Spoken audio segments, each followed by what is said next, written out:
সুপ্রিয় বন্ধুরা, আমরা বগুড়া থেকে রওনা হয়ে হাকিমপুর দিনাজপুর আমাদের চেকপোস্ট এবং ইমিগ্রেশন কমপ্লিট করে বর্তমানে ভারতে দাঁড়িয়ে আছি। আমাদের চেকপোস্ট এবং ইমিগ্রেশন হয়ে গেছে। আমরা অপেক্ষা করছি সন্তুর জন্য।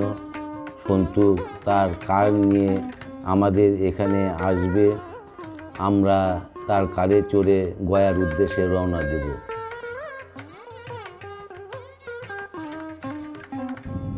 বন্ধুরা, আমরা সন্ধ্যে 6টায় হিলি থেকে গয়ার উদ্দেশ্যে রওনা হলাম। মাঝপথে আর আপনাদেরকে দেখাবো না, একবারে গয়ায় গিয়ে আমরা আপনাদেরকে গয়ার চিত্রটা দেখাবো এবং আমাদের পিণ্ডদানের যে ব্যবস্থাগুলো ওখানে হয় তা আপনাদেরকে দেখাবো। বন্ধুরা, আমরা ইতিমধ্যে গয়ায় এসে পৌঁছেছি। গয়ার চারিপাশে আলোক উজ্জ্বল মণ্ডিত বিভিন্ন চূড়া বিশিষ্ট মন্দির, ডানে বাঁয়ে অনেক মন্দির দেখা যায়। নালন্দা বিশ্ববিদ্যালয় দেখে আমরা বর্তমানে নিউ শিবাজি মন্দির, ডাকবাংলো রোড, গয়ায় হোটেল সূর্যতে রুম বুক করে হোটেল ম্যানেজারকে গয়ায় পিণ্ডদানের জন্য একটি পণ্ডিত ঠিক করতে বলি। পরদিন সকালে রোহিতলাল পাঠক নামে এক পণ্ডিত আসেন। তার সাথে কথা বলে মধ্যম আকারে পিণ্ডদানের ব্যবস্থা গ্রহণ করা হয়। এই হোটেলটি মোটামুটি বেশ ভালোই।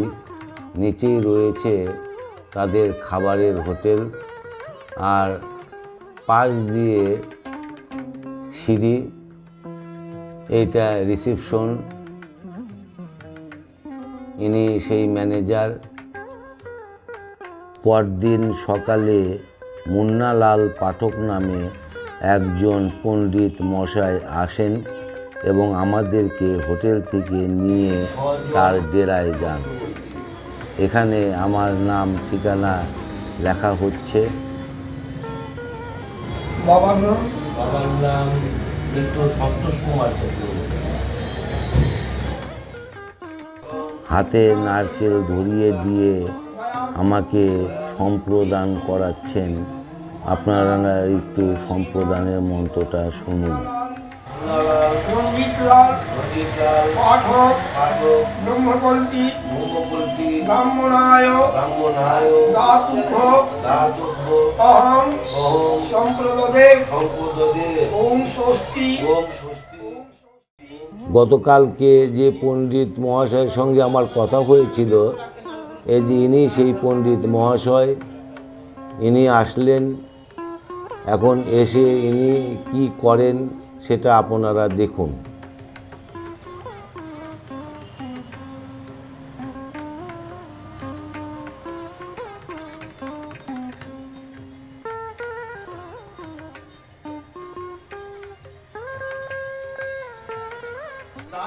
গতকাল ইনার সঙ্গে আমার মধ্যম আকারে পিণ্ডদানের জন্য 16,000 টাকা ঠিক হয়। এখন ওনাকে আমি 16,000 টাকা দিলাম। গুরু দীক্ষা গুরু কোন গুরু হয় সেরকম গয়াতে তীর্থগুরু পান্ডা যখন সীতা মহারাজা দশরথকে পিণ্ডদান দিয়েছিল, তো 14 পুষ রেখে আমাকে গয়া ব্রাহ্মণকে উৎপত্তি করেছিল। সে আমি ব্রহ্মচর্য আমাদের হলো ব্রহ্মকল্পী ব্রাহ্মণ। আমার বাপু থেকে কাজ করি, এই যে টাকা পয়সা দিলেন যে আমরা সব জায়গায় জিনিসপত্র ব্যবস্থা করবো, লাস্টে আমরা সুফল আশীর্বাদ প্রসাদ দিব।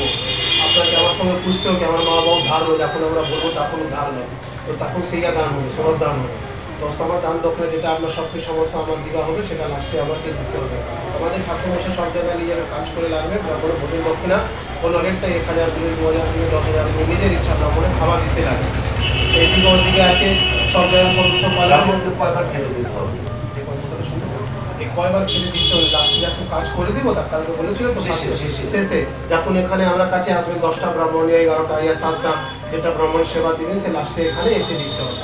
অঙ্ক বলেছিল, খুচরো পয়সা বলেছিল 200 রাখতে হবে, পেটি ছাড়তে যাবে সব জায়গায় 1500 পয়সা লাগবে, ও করে দিবে, আমার ঠাকুর করে দিবে, সব জায়গায় 200 500 লোক চাইবে, পাবে 10 টাকা 20 টাকা দিবে, এর থেকে বেশি দেওয়ার দরকার নেই। এখান থেকে ঘাটে যাবেন, অনেক পান্ডার লোক ধরুন আপনি বাংলাদেশ থেকে এসেছেন, বগুড়া থেকে এসেছেন, ঢাকা থেকে এসেছেন, এই থেকে এসেছেন, ওসব বলা দরকার নেই। এই যে অ্যাড্রেসটা লেখা হয়ে গেল, এবার নিজে কেউ বাড়ি টাড়ি জিজ্ঞেস করলে ইন্ডিয়া কথা বলবেন কলকাতা, को बंगला बोलिएगा, किसी को ढाका बोलिएगा तो बहुत यहाँ परेशान करेगा। कहाँ से आया? इंडिया से है, कलकत्ता से। कलकत्ता कौन जगह? अभी कोথায় থাকেন? কলকাতা ঠাকুরপুকুর। কলকাতা কোন জায়গা? ঠাকুরপুকুর। ঠাকুরপুকুর কলকাতা বলবে, আপনার কথা বলা দরকার নেই, बस এরা सब বুঝিয়ে নেবে। कोई बोलने से ना ठाकुरपुर कलकत्ता का बांग्लादेश का यहाँ कोठा नहीं बोले, এটা পিছিয়ে রাখেন আপনি। পয়সা বা নিয়ে আইয়ে। সমস্ত টাকা পয়সা দিয়ে আমরা বের হয়ে আসলাম। আমাদের এই কারে চড়ে আমরা এই পাশে সবুজ পাঞ্জাবি পরিহিত পাঠক মহাশয় আমাদেরকে নিয়ে আসলেন প্রথমে ফল্গু নদীর তীরে। এটাই সেই ফল্গু নদী।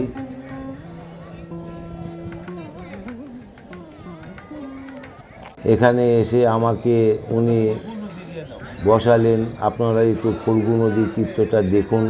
ফল্গু নদী আমাদের বাঙালিদের ভিতরে যেমন চড়ু পাক করে আমরা পিণ্ডদান করি, এখানে সে পিণ্ডদান করা হয় না। এখানে ছাতু দিয়ে পিণ্ড বানানো হয়।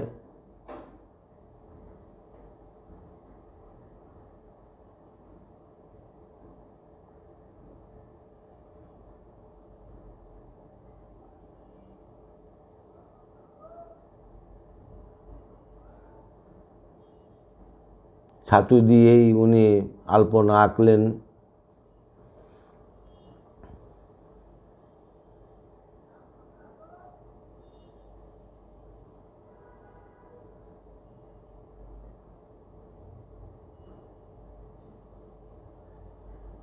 কলা ছিলে দিচ্ছেন ছাতুর উপরে।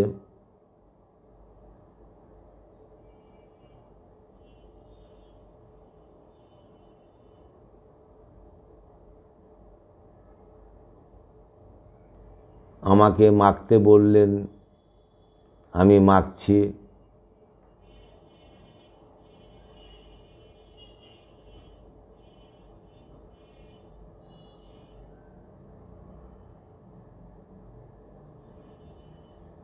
এবার উনি দুধের প্যাকেট ছিঁড়ে দুধ ঢেলে দিচ্ছেন।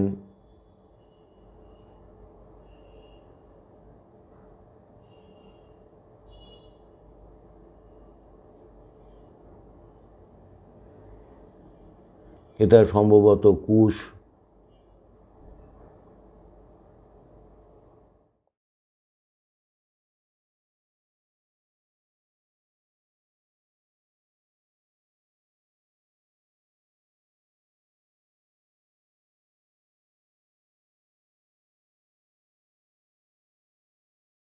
বন্ধুরা, পিণ্ড মাখা শেষ হয়ে গেল। এখন এই যে একটি ছেলে ধুতির প্যাকেট, নামাবলির প্যাকেট এবং কাঁসার কতকগুলো, 3টি ঘটি, একটি রিকাব এবং কিছু কুমকুম নিয়ে এখানে পিণ্ড দান করা হবে।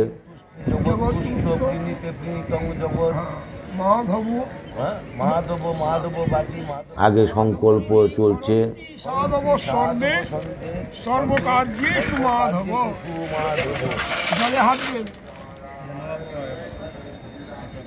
ওম বিষ্ণু ওম বিষ্ণু গঙ্গে চ ওম গঙ্গে চ যমুনে চৈব গোদাবরী সরস্বতী নর্মদা সিন্ধু কাবেরী জলে অস্মিন সন্নিধিং কুরু।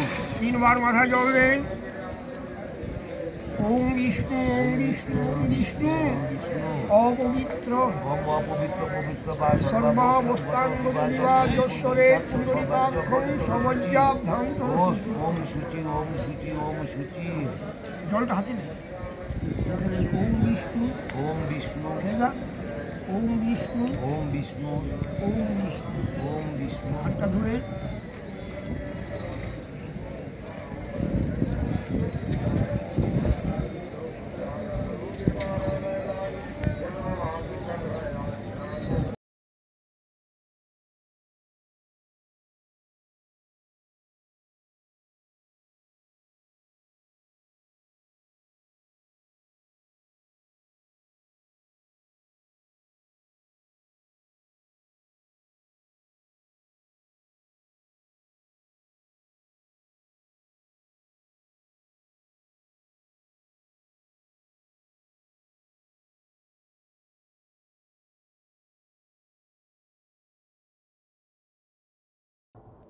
আমার পিণ্ড দেওয়া শেষ। আমি পিতামাতা এবং আমার আত্মীয় স্বজন যারা মৃত প্রায় প্রত্যেকের নামেই আমি পিণ্ডি দান করলাম। এখন এই পিণ্ডি গোমাতাকে খাওয়ানোর জন্য নিয়ে যাচ্ছি।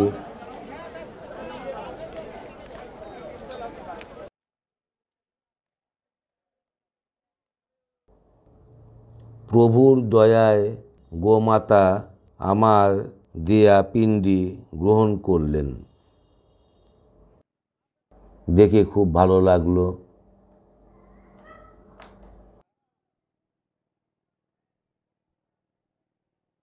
এরপর আমাদেরকে নিয়ে যাওয়া হলো বিষ্ণু পাদপদ্ম মন্দিরে। এর ভিতরেই 16 বেদী অবস্থিত।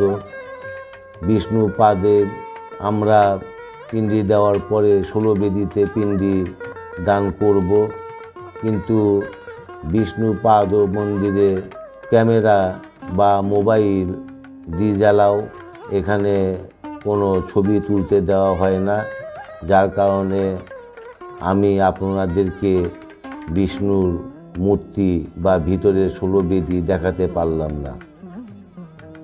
এটা সূর্যকুণ্ড। সূর্যকুণ্ডতে আমরা আবার পিণ্ড দান করলাম। সূর্যকুণ্ডতে পিণ্ড দান করা হচ্ছে। বাকি যে দিল তাকে সর্বন। এখন তুমি দেবতা হলেন নি। হ্যাঁ, ওম বিষ্ণু ওম বিষ্ণু ওম বিষ্ণু। সমস্ত পিত্রাদিনাং মাত্রাদিনাং বন্ধুবর্গাদিনাং অক্ষয় স্বর্গলোক বিষ্ণুলোক ফলপ্রাপ্তি নিমিত্তিক পঞ্চবেদী। যে কাজ হচ্ছে সে 5 বেদীর কাজ। এটা হলো পঞ্চবেদী: কনখন, নীতি, উত্তর মানব, দক্ষিণ মানব, জিজ্ঞালু। পঞ্চবেদী তীর্থে পিণ্ড।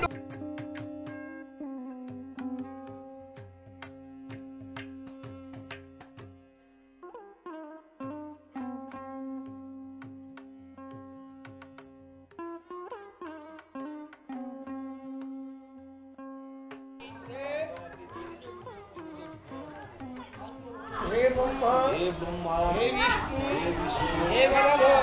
এখানেও আমি পিণ্ডি দান করছি।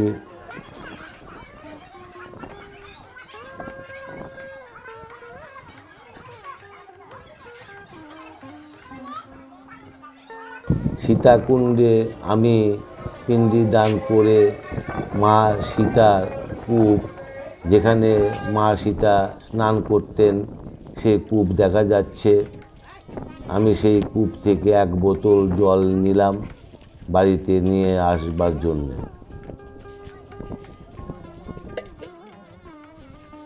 চলুন মা সীতার মন্দিরটি আপনাদেরকে একটু ঘুরে দেখাই।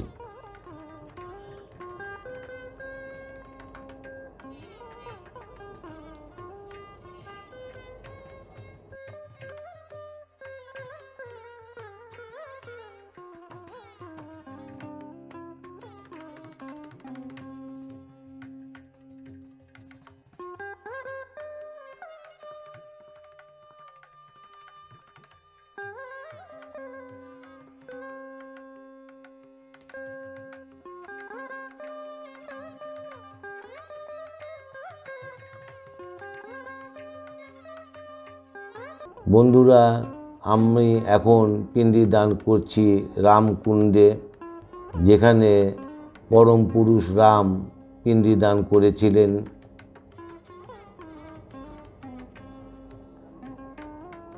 এটা হচ্ছে প্রেতশিলা।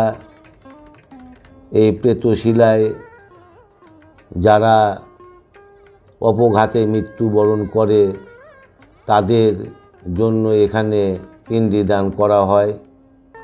আমার কাকাতো ভাই রায়গঞ্জে মোটরসাইকেল অ্যাক্সিডেন্ট করে মৃত্যুবরণ করে, তার পিণ্ডি দানের জন্য আমি এই প্রেতশিলায় এসেছি। চলুন প্রেতশিলাটা আপনাদেরকে একটু ভালো করে দেখাই।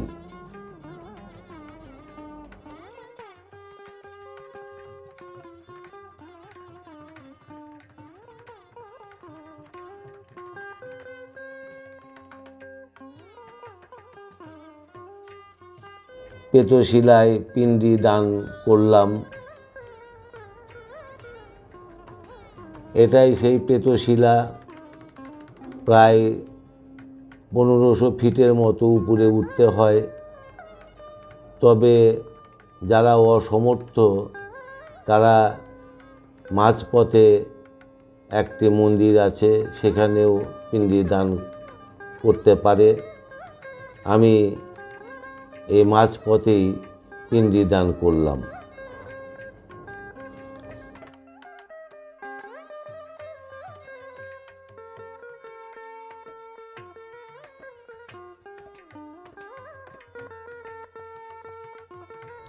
প্রেতশিলায় পিণ্ডি দান করে এখন আমরা বর্তমানে রামশিলায় এসেছি।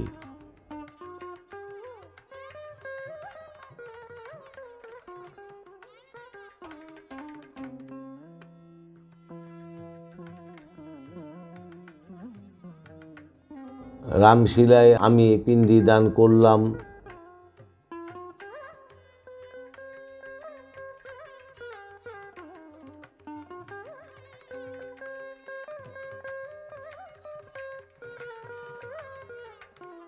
রামশিলা থেকে বর্তমানে আমরা ব্রহ্ম সরোবরে গরু দানের জন্য এসেছি।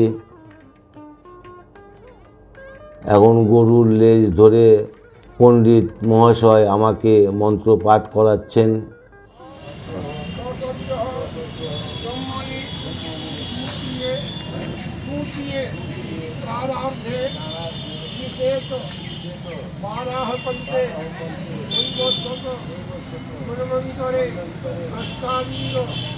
এখন আমি এসেছি অক্ষয় বটবৃক্ষে, যেখানে মাতা সীতা এই বটগাছকে আশীর্বাদ করেছিলেন যেন প্রতিটি যুগ পর্যন্ত সে জীবিত থাকে। আমি এখন অক্ষয় বটবৃক্ষে পিণ্ডি দান করছি। তারপরে আপনাদেরকে অক্ষয় বটবৃক্ষটি একটু ভালো করে ঘুরে দেখাবো। ডালগুলো হেলে পড়েছে, সে ডালগুলো কেমন করে আটকিয়ে রাখা হয়েছে সেটাও দেখাবো।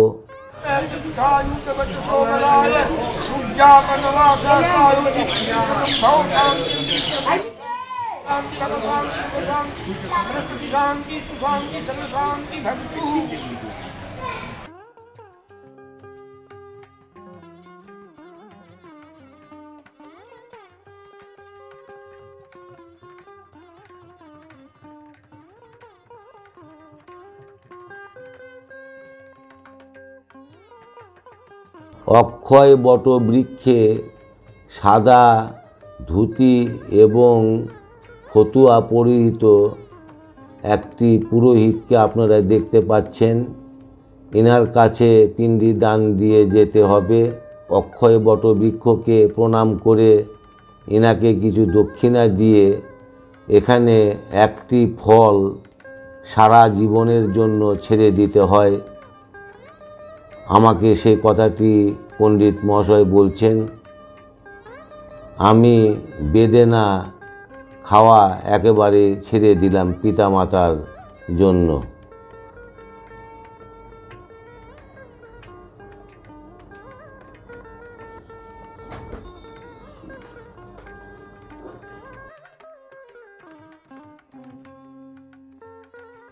দেখুন অক্ষয় বটবৃক্ষ, যা 4 যুগ ধরে এখনো এখানে রয়েছে।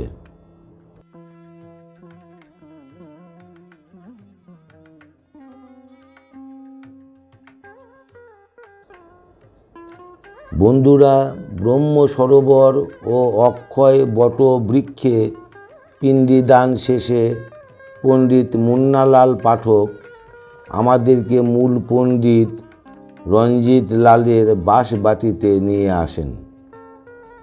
এখানে পণ্ডিত রঞ্জিত লাল একটি চকিতে নতুন চাদর দিয়ে ঢেকে দিয়েছে। নিচে কাঁসা ও পিতলের বিভিন্ন ধরনের হাঁড়ি, ঘটি, গাবলা ইত্যাদি রেখে আমাকে দিয়ে মন্ত্র উচ্চারণ করিয়ে সেই বাবদ আরও 5,000 টাকা নেন এবং পণ্ডিত মুন্নালাল, যিনি আমাকে সমস্ত জায়গায় পিণ্ডদান করালেন, তিনি ব্রাহ্মণ ভোজনের জন্য আরও 7,000 টাকা নেন। আমি বললাম, কোথায় ব্রাহ্মণ, চলুন আমি তাদেরকে নিজ হাতে দিব। তখন তিনি বললেন যে আমার পরিবারে 14 জন সদস্য, 14 জন ব্রাহ্মণকেই তো খাওয়াচ্ছেন, আপনার পুণ্য হলো না? এই হলো গয়ার সংক্ষিপ্ত ইতিহাস।